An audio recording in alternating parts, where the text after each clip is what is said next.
Olá, seja bem-vindo ao curso Programador de Dispositivos Móveis da plataforma Mais IFMG. Eu me chamo Eduardo Trindade e sou o seu professor neste curso.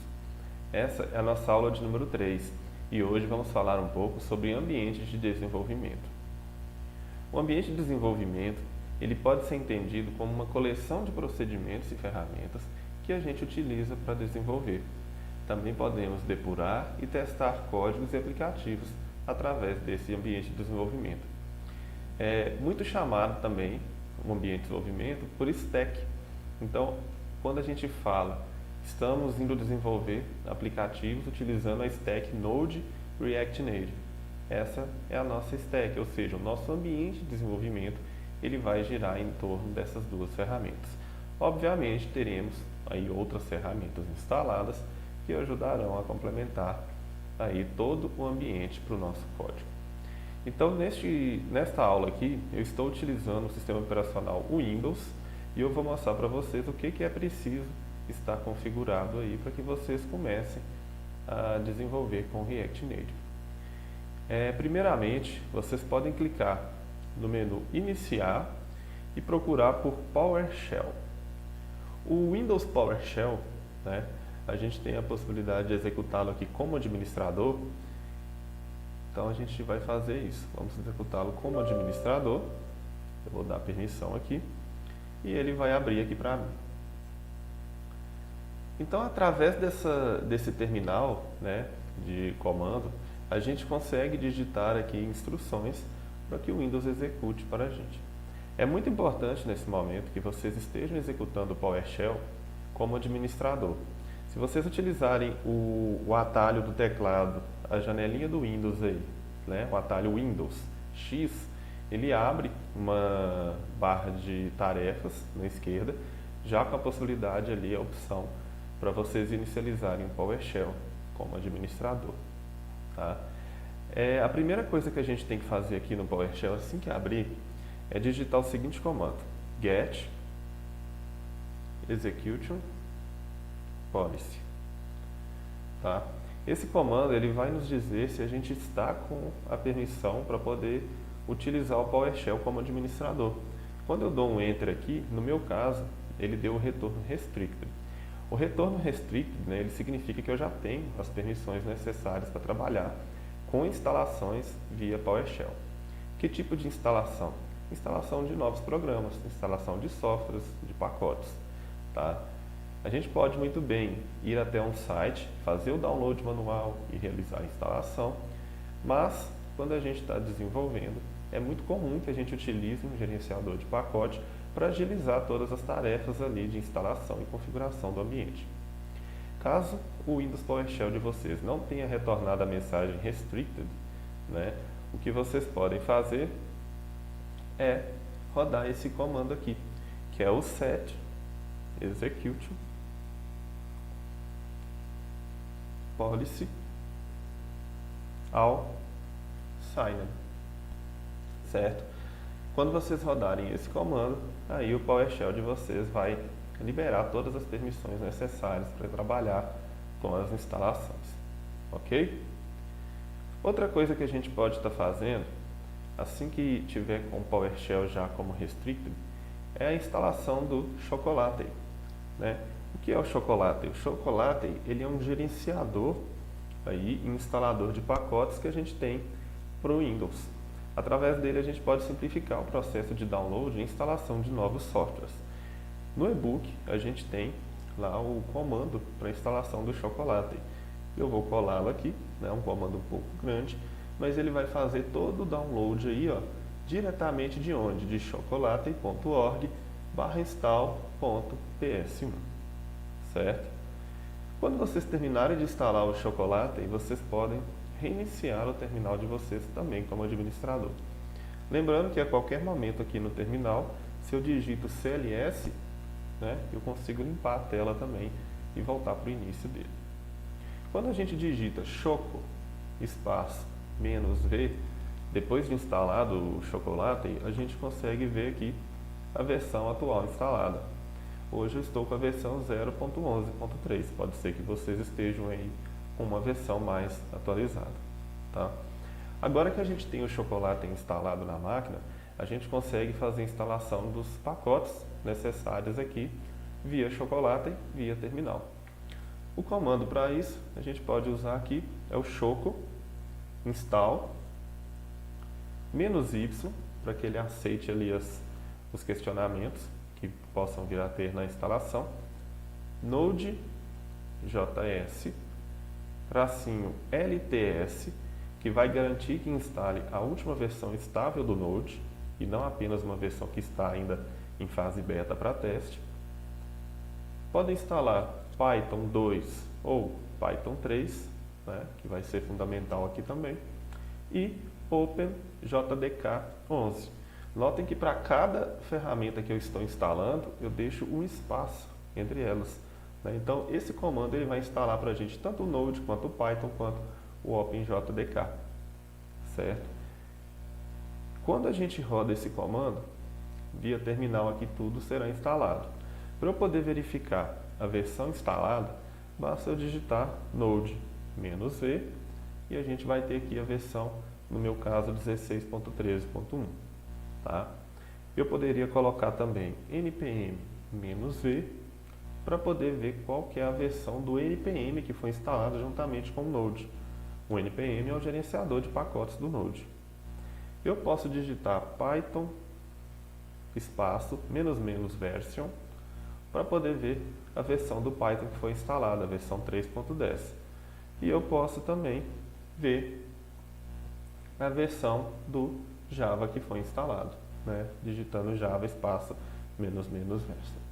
Então aqui eu estou com todo o meu ambiente de desenvolvimento já instalado, né? Existem algumas configurações que a gente tem que fazer quando lida com Java e OpenJDK, mas tudo isso a gente pode ver lá na documentação dele.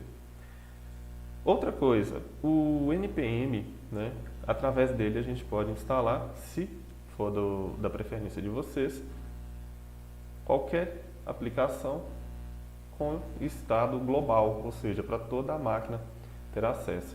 E aí tem a opção de instalar quem? O Yarn, né? Então, o Yarn é um outro gerenciador de pacotes. Nesse caso aqui, a gente não precisa estar instalando. Quanto ao Node.js, né, por que a gente instalou o Node? Qual que é o sentido de tudo isso? Esse aqui é o site do Node, a versão aqui atualmente, a versão estável é 16.15, a última versão, e aqui também tem a versão atual, a versão current, né? Essa versão ela tem as últimas mudanças, porém ela ainda é uma versão em teste, por isso que a gente costuma instalar a versão LTS. O Node, ele simplesmente é um software de código aberto, tá? Multiplataforma, ou seja, ele é baseado aqui em interpretador JavaScript e que vai permitir a execução dos códigos JavaScript fora de um navegador web. Então, com o Node eu consigo criar aplicações com JavaScript sem que eu tenha que estar com o navegador aberto executando cada uma das minhas instruções, né? Lógico que o Node aí vai ter diversas outras funcionalidades, né? A gente sabe que ele é um ambiente de execução JavaScript server-side, ou seja, do lado do servidor. Então ele é muito utilizado aqui, principalmente para a construção de back-ends. Mas a gente vai precisar dele instalado aqui para poder trabalhar com o nosso React Native, tá? Já o OpenJDK, que eu coloquei para vocês instalarem, para quem quiser fazer a instalação de um emulador. Então, o que é um emulador neste caso? Um emulador é aquele programa que vai estar simulando ali a execução do aplicativo em uma interface ali em um programa. Então, o Android Studio, né, esse ambiente de desenvolvimento integrado aqui, vocês podem acessar o site dele e tem aqui a opção Download do Android Studio. Ele vai baixar um arquivo aqui, se você estiver utilizando o Windows, de 929 megas. Vocês esperem o download do Android Studio completar e façam a instalação dele. É Next, não tem muito segredo, né? Eu deixei também no e-book o passo a passo completo para vocês fazerem a instalação do Android se tiverem alguma dificuldade. Qualquer dúvida também, a própria documentação, né? Eu sempre recomendo que se utilize a documentação, o site oficial dessas plataformas, tá? Desses softwares aqui. E o Android Studio, depois que ele tiver instalado, vocês conseguem estar executando ele aí na máquina de vocês. Eu vou abrir aqui o meu Android Studio, só para poder estar mostrando as opções que ele tem, tá? Depois de instalado, vocês podem vir aqui no Android Studio e a gente tem aqui, ó, mais ações, né? Então eu posso vir aqui nesse AVD Manager. O que o AVD Manager faz? Vejo que ele cria dispositivos aqui virtuais que eu possa estar abrindo, né? Ele vai estar reconhecendo, por exemplo, com a versão do Android 11, com a versão do Android 10, vai depender da que vocês estiverem utilizando. Eu posso criar também aqui, né, um dispositivo virtual. Então a gente tem aqui, por exemplo, esses que tem um Play aqui no meio, ó, são dispositivos que estão na Play Store, o tamanho deles, tá? Então a gente tem o Pixel 4, tem o Pixel 3a, a gente consegue simular aqui bastante, né, tipo de emulador com telas diferentes, resoluções diferentes, na verdade, tá? A gente consegue também programar para televisão, né? Então a gente consegue criar aqui, por exemplo, com Android TV, aqui para telefone, né? Tem a opção também dos relógios, tablet, né? Se vocês quiserem fazer uma aplicação e simular como ficaria um tablet, pode escolher qualquer um desses modelos aqui, tá?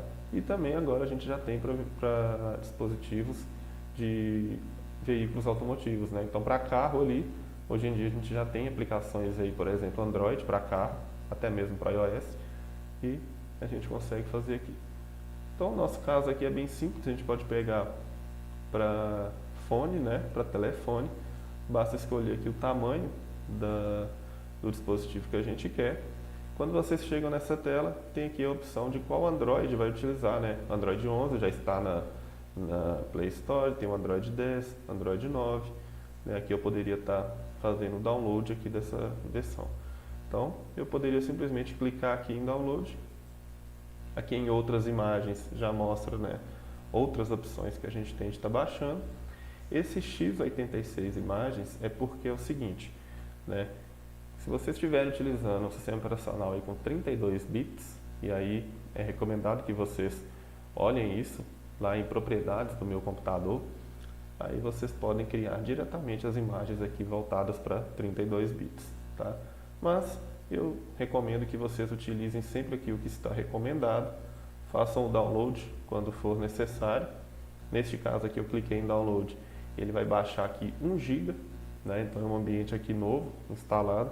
Eu ainda não havia baixado o Android e é até interessante que eu deixe ele fazer esse download aqui, certo? Tem também a questão das variáveis de ambiente. Eu deixei lá um tutorial para vocês de como a gente faz esse tipo de configuração. Vocês precisam configurar o Android Home para que o JDK esteja de forma global na máquina.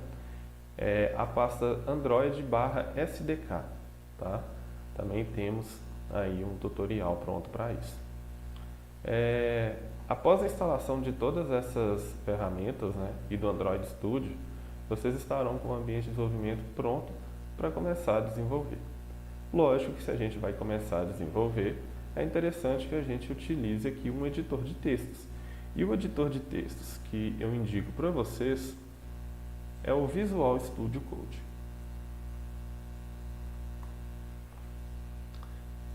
Baixem a versão mais atual do VS Code, tá? Tem download para o Windows, caso estejam utilizando outro sistema operacional, né? Ele vai identificar, vocês vão baixar a versão dele e aí a gente consegue utilizar o VS Code como editor de código, tá? Também conhecido como IDE nesse caso aqui. Quando eu abro o Visual Studio Code, existem algumas coisas que a gente pode estar configurando para ele. Algumas extensões podem ser instaladas para facilitar o desenvolvimento aí com o Visual Studio Code. Uma outra possibilidade que vocês vão ver quando estiverem instalando o Visual Studio Code é que existem algumas caixas que vocês podem marcar que vai permitir isso aqui, ó, abrir com code, né? Então, se vocês têm uma pasta, por exemplo aqui, Vou criar uma pasta aqui com o meu nome, tá? E eu estou dentro dessa pasta. A partir de agora, eu posso vir aqui e abrir com Code.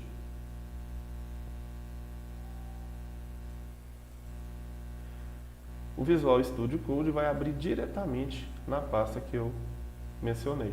Poderia vir aqui também, Arquivo, Abrir Pasta. Se nesse momento o Visual Studio Code de vocês está em inglês, né, vocês podem vir aqui em Extensões, tá? E pesquisar por português. Essa extensão vai estar traduzindo o Visual Studio Code de vocês para português. O meu Visual Studio Code não está com a cor padrão, a gente tem aí diversas cores que pode estar utilizando com ele, diversos temas, né? Por exemplo aqui o Drácula, né? O Drácula é um que eu utilizo aqui, que define umas cores aí diferentes para o meu Visual Studio Code. Já que eu estou falando de cores, né, a gente tem também aqui uma extensão que é o Color Highlight. Então é muito interessante utilizar o Color Highlight, principalmente quando a gente for lidar com cores ali em hexadecimal, pois ele vai colocar o fundo exatamente com a cor que a gente está digitando. Muito bom aí para o desenvolvimento front-end, tá? Então a gente tem aí muitas e muitas extensões que a gente pode estar instalando. Eu tenho algumas aqui já instaladas, mas nem todas voltadas para a nossa stack, para o que vamos fazer. Tem o SLint também, que vocês podem utilizar. Eu sugiro que vocês deem uma pesquisada aí sobre quais extensões utilizar para React Native, né? Tem várias e várias extensões. Instalem também o Material Icon Theme, né? Esse Material Icon Theme aqui, ele vai organizar, na hora que a gente estiver montando a estrutura da nossa aplicação, ícones diferentes para diferentes tipos de arquivos, certo? Então tem vários aí, conforme a gente for avançando no curso, eu vou mostrando para vocês. Fechando aqui o meu editor, né? Notem que o meu Android Studio acabou de instalar. Eu posso dar um Finish aqui e agora eu já tenho aqui o Android 11 instalado. Então eu posso clicar em Next e aí ele vai me perguntar qual que é o nome do seu AVD, ou seja, que nome eu quero dar para o meu emulador. Eu vou deixar esse nome aqui como padrão. Eu tenho a opção Portrait ou Landscape, se eu quero utilizar o meu emulador retrato ou paisagem. Eu vou deixar como retrato mesmo, tá? E vou dar um Finish aqui. Agora que eu tenho aqui o meu dispositivo instalado no meu emulador, basta eu apertar um Play aqui em Actions, que o emulador vai carregar para mim aqui, né, o meu dispositivo instalado. Então notem que ele abriu aqui, ele simula mesmo um smartphone. E aqui, se vocês forem nesses 3 pontinhos, né, tem todos os tipos de configuração que a gente pode estar fazendo para ele. Como, por exemplo, até mesmo a localização, né, do dispositivo. Tem aqui os displays, a bateria, então ele simula aqui com bateria 100%, a gente poderia colocar uma bateria mais descarregando, né, se a gente quiser simular algo do tipo, câmera, tá, digital, então, que é ali o touch, né, então tudo isso a gente pode estar configurando aqui. E aqui foi a configuração do Android Studio, tá? Eu espero que quem quiser utilizar o Android Studio, tá aqui uma alternativa. Se não, mais para frente a gente vai ver como fazer a nossa emulação utilizando o próprio Expo e aí o nosso smartphone.